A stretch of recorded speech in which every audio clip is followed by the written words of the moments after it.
Morning guys, how are we doing? Day 29, nearly towards the end now.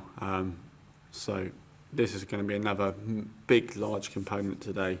Again, recapping these skills such as chamfering, through holes, radiuses, fillets, all those types of styles. So let's take a look at today's challenge. So today's challenge, I've even incorporated a nice isometric view so you guys can understand what's sort of being built up and what's going on. We have a couple of radiuses, we have through holes with slots of both rectangular and circular through holes, and we have a nice chamfer around some of the edges. Remembering that it's still in inches, okay.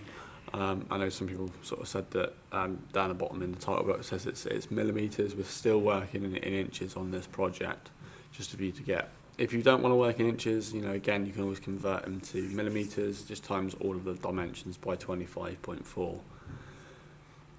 So, I hope you're getting on well. Tune in tonight for the solution for this one, and then join me hopefully for tomorrow, where we can start to look at wrapping up this challenge. Thanks, guys.